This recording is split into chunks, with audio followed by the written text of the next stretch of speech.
One of our nation's biggest celebrations occurs not every year, but every 4 years. It's the inauguration of a new president. There are all the parades and parties, banquets, balls, celebrities, and so forth. All sorts of festivities. But there's also the swearing-in ceremony and the inaugural address that is meant to set the tone for the individual's presidency.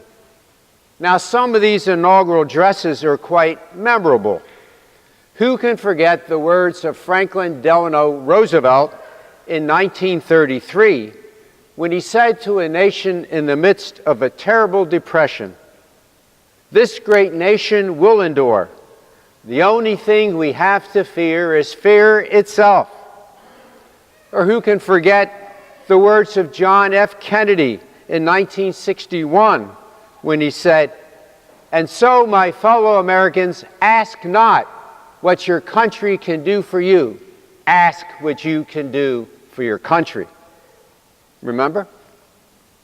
The inaugural address, for sure, sets the tone for the presidency. In today's gospel, we hear an inaugural address, not of a president, but it's the inaugural address of Jesus as he begins his mission as Messiah of Israel and Savior of the world. It sets the tone for his life, his teaching, his death, and his resurrection. On this, the third week in ordinary time, we hear for the first time on a Sunday from the Gospel according to Luke. We'll hear from this Gospel every Sunday now through the 5th Sunday in Lent. It is the preferred Gospel for the liturgical year C that we began in the first Sunday of Advent. Now today, the Church provides us with two beginnings. First, the beginning verses from the Gospel itself, volume 1 of 2 volumes written by Luke, the second being what we call the Acts of the Apostles. These works are often referred to as the most beautiful book ever written. We hear how and why Luke, a non-eyewitness, has compiled his narrative, the story of Jesus, to confirm the faith of Theophilus, which means God lover. Theophilus, who represents all men and women of goodwill, who represents us too. Second, the reading shifts to beginning of Jesus' public life. Now, Luke describes the beginning of Jesus' ministry different than the other evangelists, who begin with Jesus calling his first disciples.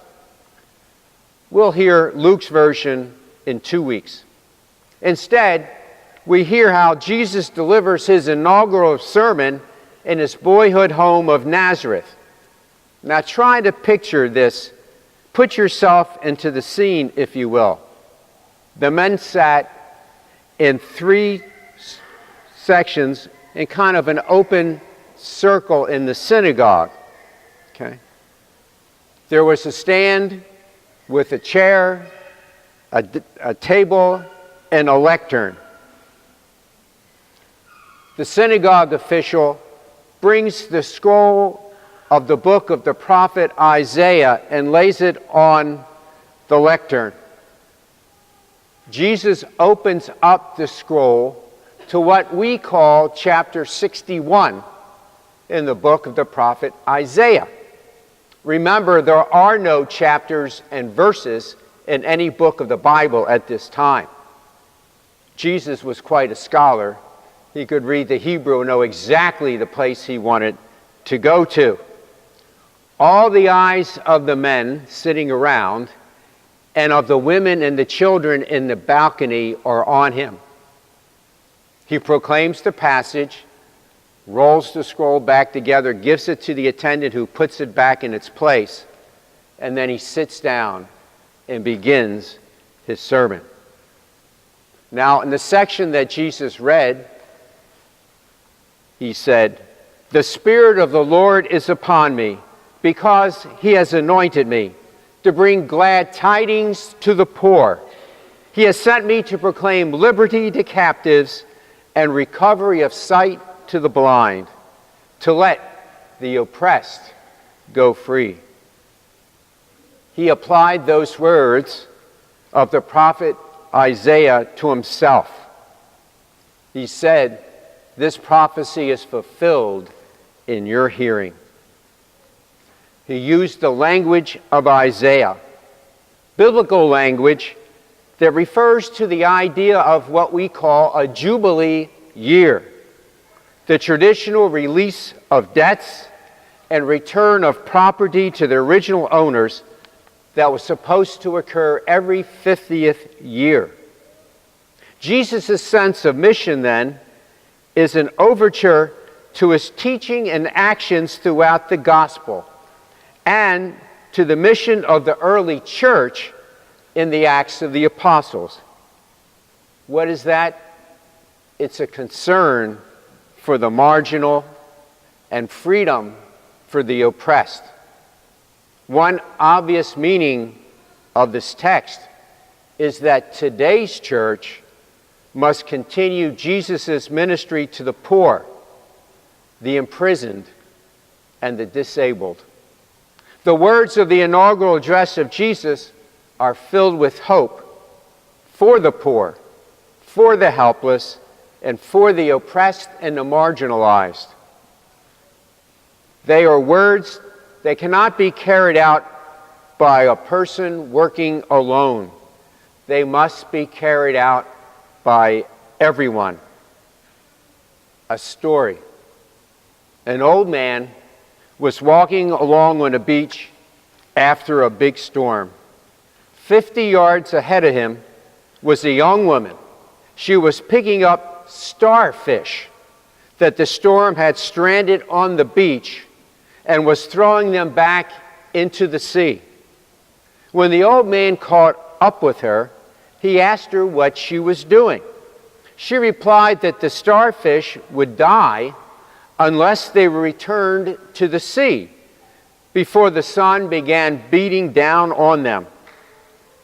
The old man said, "But the beach goes on for miles and miles, and there are thousands of stranded starfish.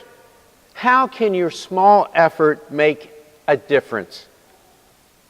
Picking up a starfish and holding it lovingly in her hand, she said, "It makes a big difference to this one." And with that, she returned it to the sea. The spirit of that young woman is the kind of spirit that every Christian should strive to imitate.